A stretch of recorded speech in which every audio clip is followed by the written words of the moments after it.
নমস্কাৰ বন্ধুসকল স্বাগতম জনাইছো আপোনালোকক আকৌ আমাৰ চেনেল আশা কৰো সকলোৱে ভালে আছে এবলক আজিৰ ভিডিওটো আৰম্ভ কৰো আজিৰ ভিডিওটোত আমি আপোনালোকক ক'ব ওলাইছো CISF কনষ্টেবল ফায়াৰ ৰিক্ৰুটমেন্ট 2024 ৰ বিষয়ে য'ত 1130 টা ভ্যাকেন্সি ওলাইছে আৰু পোষ্ট বুৰৰ কাৰণে আপোনালোকে অনলাইন এপ্লাই কৰিব লাগিব আৰু পোষ্টটো আহিছে সেন্ট্ৰেল ইণ্ডাষ্ট্ৰিয়েল সিকিউৰিটি ফোৰ্স মানে CISF ৰ ফালৰ পৰা আৰু ইয়াৰ লাষ্ট ডেট হ'ল 39 2024 লৈকে আৰু নেম অফ পোষ্ট ইয়াতে দিয়া আছে কনষ্টেবল ফায়াৰ মেলৰ কাৰণে আৰু নম্বৰ পোষ্ট ইয়াতে যেনেকৈ ক'লে 1130 টা পোষ্ট আছে আৰু ষ্টেট ওয়াইজ ভ্যাকেন্সি ইয়াতে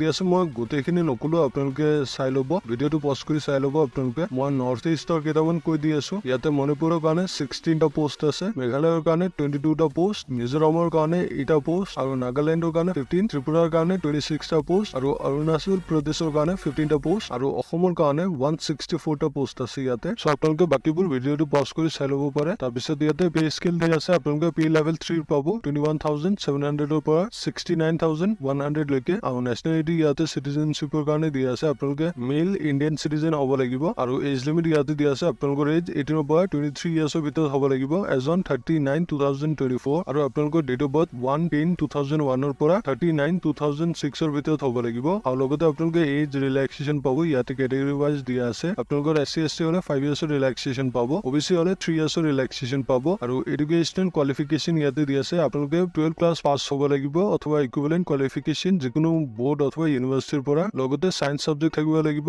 on or before closing date of receipt of the online এপ্লিকেশনৰ আৰু এপ্লিকেশন ফি ইয়াতে দিয়া আছে আপোনালোকে এটা এপ্লিকেশন ফি দিব লাগিব যেটো SC ST ৰ কাৰণে 21 দিব নালাগে অথবা আপোনালোকে এক্স সাৰ্ভিসমেনো যদি হয় তেনেহলে 21 পেমেন্ট কৰিব নালাগে আৰু আদাৰ্ছৰ কাৰণে 100 रुपीस এটা পেমেন্ট কৰিব লাগিব মানে জেনেৰেল অথবা OBC ৰ কাৰণে আৰু মোড অফ পেমেন্ট আপোনালোকে net banking debit credit card অথবা UPI অথবা SBI চালান দিও পেমেন্টটো কৰি দিব পাৰে আৰু ইয়াৰ ষ্টাৰ্টিং ডেট হ'ল 31 আগষ্টৰ পৰা ষ্টাৰ্ট হৈছে আৰু ইয়াৰ লাষ্ট ডেট হ'ল 30 ছেপ্টেম্বৰ লৈকে সো বন্ধুসকল ভিডিওটো যদি হেল্পফুল পাইছে তেনেহলে লাইক এটা কৰি দিব আৰু আপোনালোকে যদি আমাৰ চেনেলটোত প্ৰথমবাৰ আহিছে তেনেহলে প্লিজ আমাৰ চেনেলটো সাবস্ক্ৰাইব কৰি বেল আইকনটো প্ৰেছ কৰি দিব আৰু আপোনালোকৰ বন্ধু বান্ধৱীৰ হাতৰ লগতো শ্বেয়াৰ কৰি দিব সো আজিলৈ ইয়াতে সামৰিলো ধন্যবাদ